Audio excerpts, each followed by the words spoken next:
Hello and welcome to Straight Talk, brought to you by Straight Furrow. I'm Karen McCarthy. On the show, a special edition with New Zealand's first Dairy Woman of the Year, Barbara Kuriger of New Plymouth, a woman who says farming was the last job she imagined for herself growing up on her parents' Taranaki farm.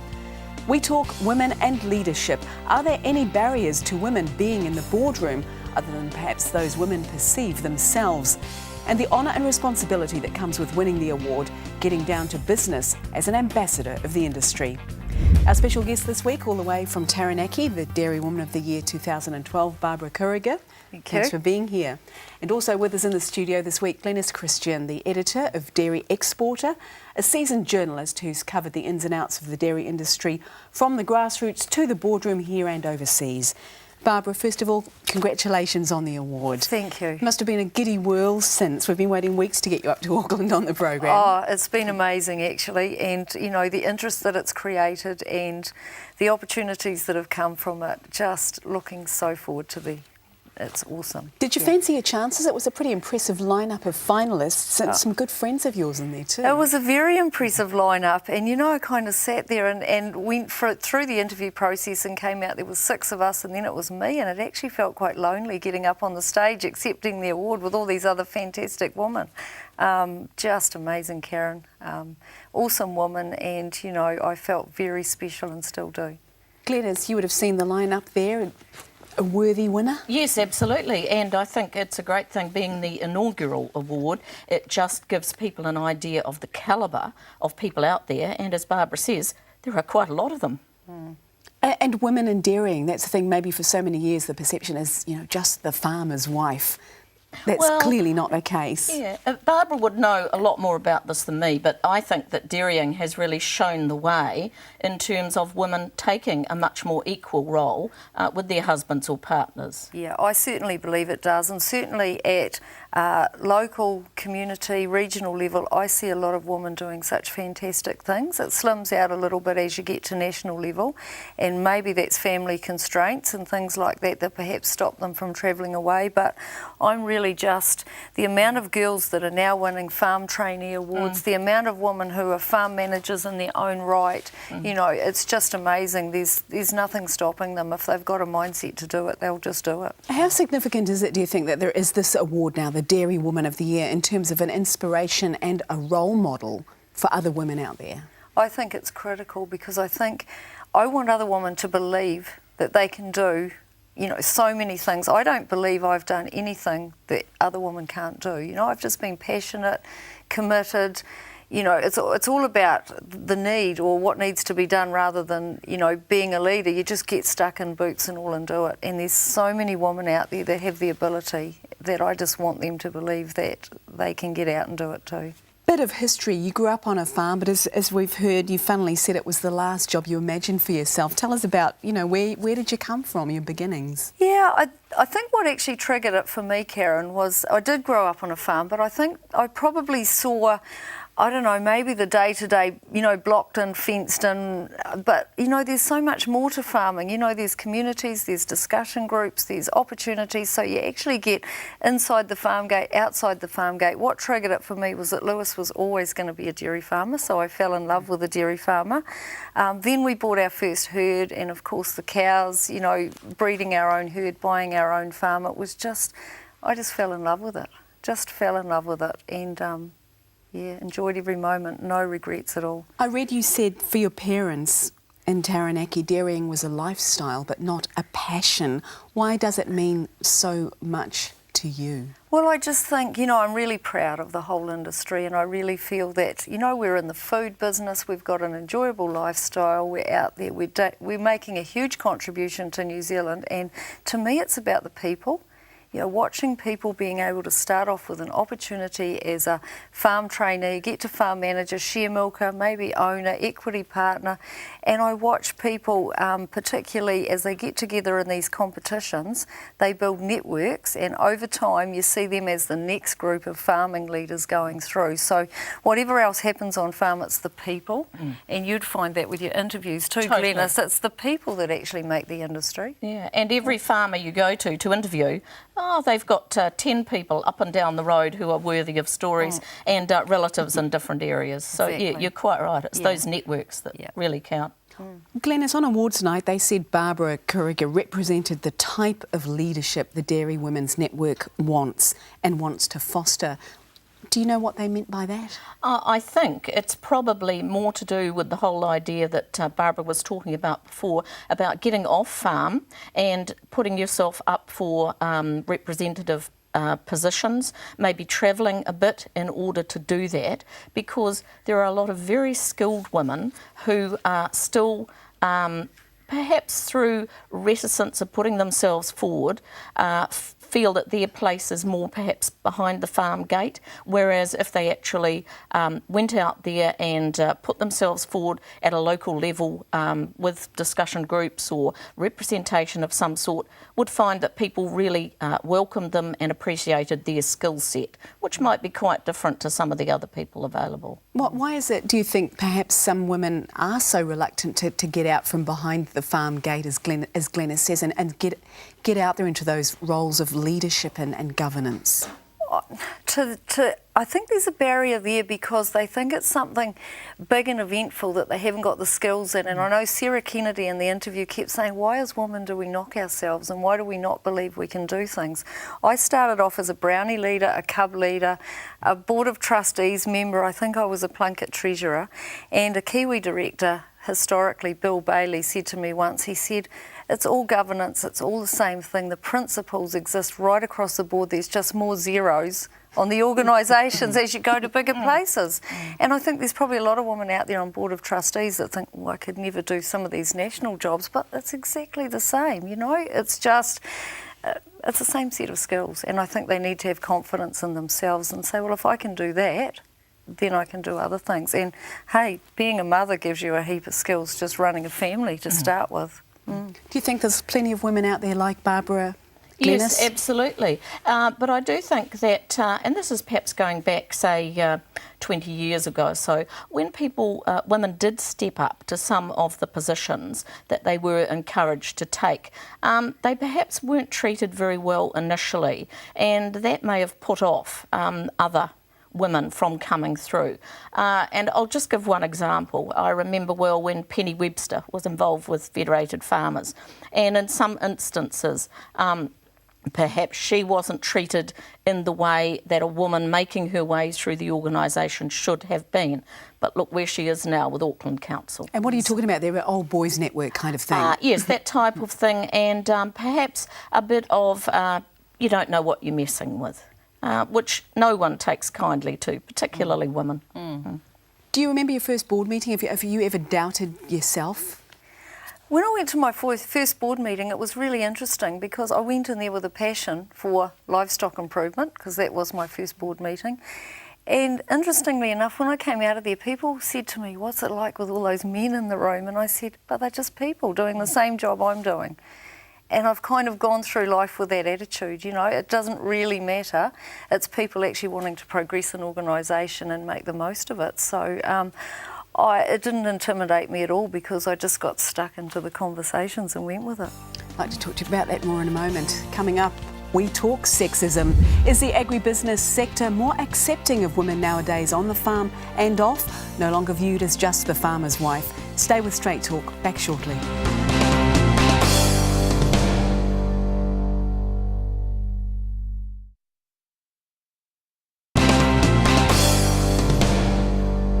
Back with Straight Talk, brought to you by Straight Furrow. I'm Karen McCarthy, here with Barbara Kuriger and Glenys Christian.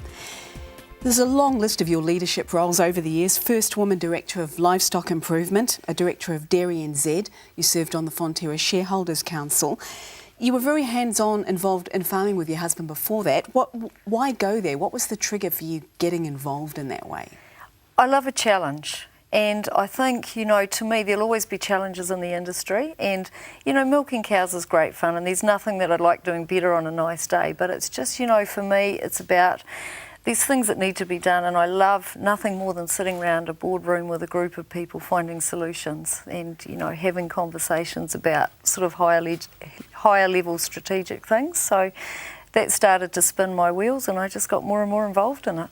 Glenys, why is it so important, do you think, for women to take active roles in determining the future of the dairy industry? Because they make up a very large proportion of it, and they've often got a slightly different view to men. It may not be radically different, but they'll just bring quite often a different shade of opinion to something. And sometimes women see the fishhooks in things that men are completely blinded to. I was going to ask you that about what is it that you've seen, Barbara, and that you think you have to offer.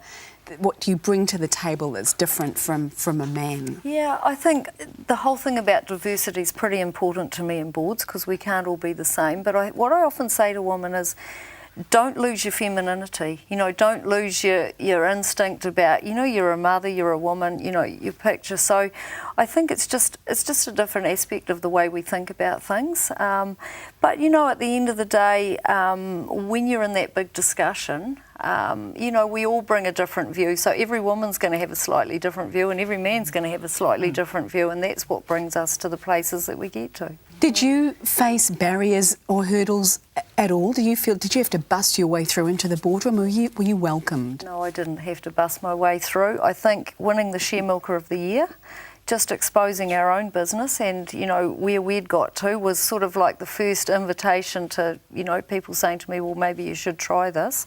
So I haven't had to push my way anywhere. You know, it's actually been via invitation or people nominating and that sort of thing. So I've really found that the barriers for me have not been there. I've just got on with it and it's just been part of my life. You mentioned Penny Webster before, Glenys. Over the years you've been in agricultural journalism. Have you noticed a shift in terms of women and their contributions being embraced at top level? You've only got to look now at Federated Farmers and how many office holders at provincial and national level are women. And I think they've done a great job in terms of, you know, bringing those people through, saying, as Barbara said before, you'll be welcomed, you know, come through, you've got skills to offer, and let's do it. It's terrific. Fonterra, for example, any idea how many women on the board there? One? Yes, yeah, and they did have one previously, but she was not elected, was she? No. But she came on when Fonterra was first put in place in 2001. Yeah. So, I mean, I think there is a very good case there for perhaps some more diversity. I know Nicola Shadbolt will be giving them that message at the board table. And I have read that companies with more women at the top do tend to do better, that it does actually impact the bottom line, what they bring to the board. Well-researched report, that one was. So, yeah, it's based on research. It's great news. I know the European Union just recently has been talking about quotas. It wants European countries to set a target of 30% women board members in high-profile big business by 2015. Quotas, Glenys, is that a good idea, or is that somewhat patronising to women, do you think? I think it's patronising in a way. I don't think there's anything wrong with really making that effort to increase numbers if there's seen to be a bit of a deficit there. But no, quotas, I think that's a step too far, don't you, Barbara? I'd actually agree with that, Glenys, because I always say to women, you're not going to do what you do just because you're a woman, you're going to do it because you're you and what you have to offer. And I think 30% would be great, 50% would be great, but only, you know, because the women have actually put themselves forward because of what they can offer. I wouldn't like to think that it was kind of, you know, tokenism and let's put them here because they are women. Yeah, and they've got to really want to be there as well. They don't want to feel, I'm only here to make up the numbers because I'm a woman. That would be the worst thing. Yeah. Who are some of the other leading lights in the dairy industry in terms of female business talent? Because I know there are women like yourself with multiple directorships.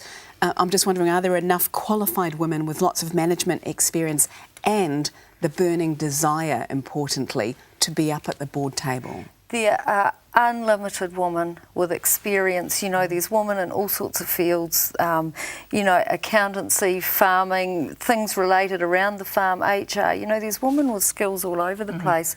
I think maybe it might be just the passion and the drive or the something that triggers in them that says, yes, I can do this and I can go to governance level or I can do something at national level. So I've got no doubt that the skills are there. There's some amazing women and they just need to believe that they can take the next step.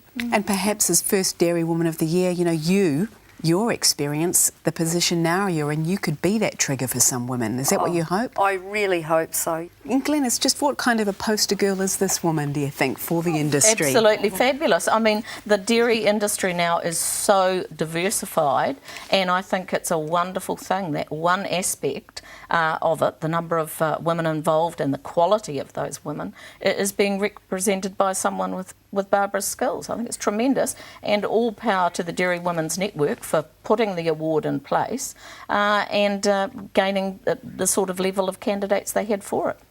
Now, the scholarship, that's an important part of the award. $25,000, I think, put up by Fonterra for the Global Women in Leadership program. Yes. Tell me a bit about that. Well, I'm really looking forward to the program because apart from the formal learning part of the program where we're going to have coaching, mentoring, workshops, challenges put in front of us because I love that sort of thing, upskilling myself. The thing that I'm really looking forward to is the networking. I want to find out how other women got to where they are. I also want to talk to, there's a real opportunity here for me to talk to urban women. As a rural woman, as I went through life, my kids came with me. I don't understand what it's like to have put my kids into childcare. Urban women have probably put their kids into childcare and followed a different path. You know, how did each other do it? How did we get there, and how can we encourage more people to get there? So, I'm interested in their path and how they did it. I'm also interested in. There's quite a lot of talk these days about urban-rural divide, and I really just want to find out. Is it real? How big is it? You know, is it just, perhaps we just need to communicate more. And if I can be a catalyst in that, then I'm really looking forward to it. What do you think that whole urban-rural gulf or chasm, does it exist? I find it very interesting because I live in Auckland and I generally find Aucklanders are very well informed about matters to do with agriculture, with dairying. They understand the value to the economy. They know the economy would be in a terrible state. Every time Fonterra's payout alters, people will make comment to me. They're well informed on what's happening. So I'm not certain the divide is as great perhaps as sometimes it's portrayed to be. And I think, a lot of credit has to go to the fact that now Fonterra is such a dominant company. Where it goes, New Zealand goes, urban people realise that. That's great. And that's what I'm kind of hoping, that there's not, it's not a big divide, because it's a bit like the perception of women, that we talked about getting to boards. Maybe we are perceiving a lot of it and it's just communication. The reality is something quite different and something maybe more positive. Thanks, ladies. After the break, more in store, including the first man appointed to the board of the Dairy Women's Network. And our guests share their thoughts on Fonterra's recruitment of All Black skipper Richie McCaw as a dairy ambassador. Stay tuned.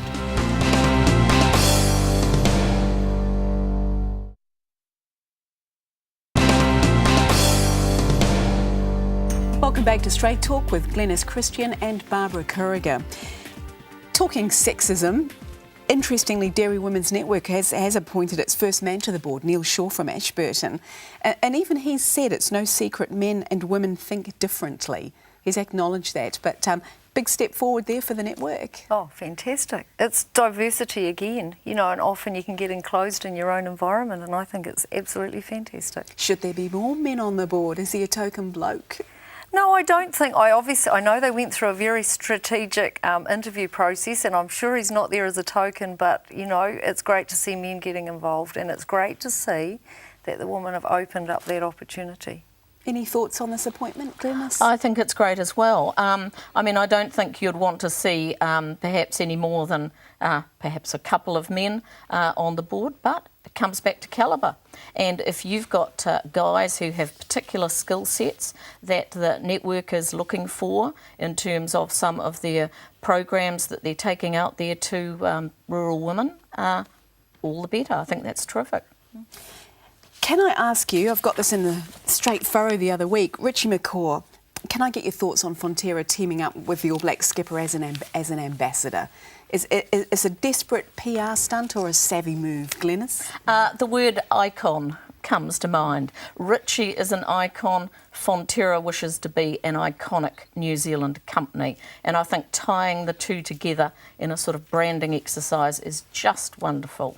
It's a natural sort of follow-on from the program with Milk into Schools in Northland, which hopefully is going to go nationwide, and Richie's just going to be fabulous for them. I agree. I think it's a fantastic move, and the reason I'm right behind it is that I think, in New Zealand sometimes we hold sport up in such high esteem, and yet, with our big businesses often we try to knock them down, and I think for me it's an alignment of two successful groups, which I think is great, and I'm glad Fonterra's got involved with Richie because he's a good rural boy.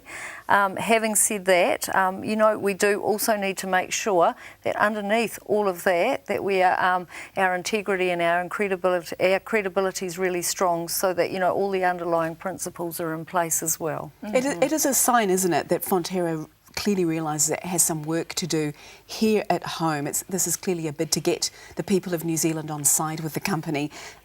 Will it work, do you think, Glenys? Well, I think it's been shown very clearly with the new chief executive, Teo Spearings. He's really, to use a rugby simile, picked up the ball and run with this. He says Fonterra has to first look at the home market. Sure, it's strong overseas, but it's got to also be strong in New Zealand. And I see this as very much part of that strategy, and all power to it.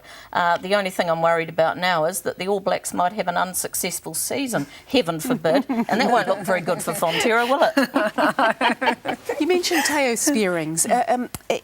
Fonterra seems to be a very different beast in ways since he came on board last year. Your thoughts on the new guy? Yeah, I'm impressed. I'm just actually seeing so much more of the public perception thing. I think the Milk in Schools is wonderful. And I just see that whole let's just try and get close to New Zealand coming so much more to the fore than what it ever has before, Great to be big in the world, great to be successful, but we really have to be, localised at home, and I think he's doing a really good job. Publicity stunts, though, I mean, that's a small thing, and as I say, teaming up with Richie, obviously it's going to get Fonterra in the headlines and great photo opportunities. There'll be some people that are quite cynical about it, I think, maybe. But you see it as a good move. Glenys? Yes, absolutely. And I think that Fonterra has a very difficult position to take, because if they don't do anything, they can be accused by their farmer shareholders of not front-footing it.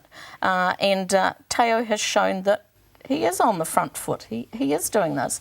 And what impresses me about him is he has got a very good understanding of cooperative values.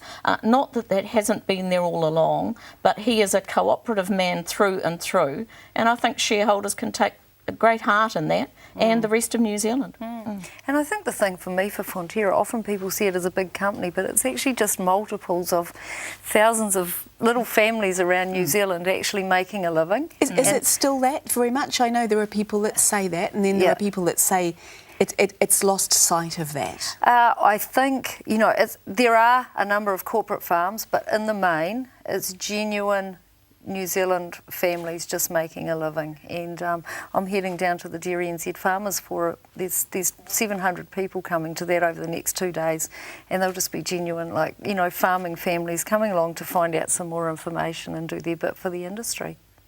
Let me just talk finally about the year ahead for you. A big honour and a big responsibility being the Dairy Woman of the Year. Does it weigh on your shoulders, or you're looking forward to getting stuck in there? It doesn't weigh on my shoulders. It is a responsibility, and for me the responsibility is to encourage other women. The responsibility is also to be a really good ambassador for dairy. And, for me, bringing rural to the fore, I'm really excited. I'm absolutely excited, and there's opportunities that it will bring, and I'll be grasping them with both hands. And I guess everybody in dairy and Glenys will be watching this woman pretty closely over the next 12 months. Absolutely, and I think it would be really interesting to see where your skills end up after that year, Barbara, because, onwards and upwards. Absolutely. Yeah. And you're promising or threatening us with a blog, are you? Like a weekly or monthly account of what you've been up to? I just want to track it as I go along. You know, just so women get some concept. It's easy to put a big sort of project together at the end, but I want to take it in baby steps so that women can see that it's just a progression. It's a journey. And it was interesting, somebody said to me the other day, oh, you're probably at the pinnacle, you know, this is the apex of your career. And I'm thinking, whoa, you know, I'm young yet, and this could be the beginning of a whole lot of other things. So I'm really excited. Lots more to come. Absolutely. Thank you. And thank you, Glenys. It's been great to have both of you on the program. You've been watching Straight Talk, brought to you by Straight Furrow. Thank you again to my guests, Barbara Kuriger, Dairy Woman of the Year 2012, and Glenys Christian. And thank you, as always, to you at home for watching. Any thoughts, do get in touch. You can see our website at country99tv.co.nz for details and all the latest rural news and weather. I'm Karen McCarthy. Join me next time for more Straight Talk.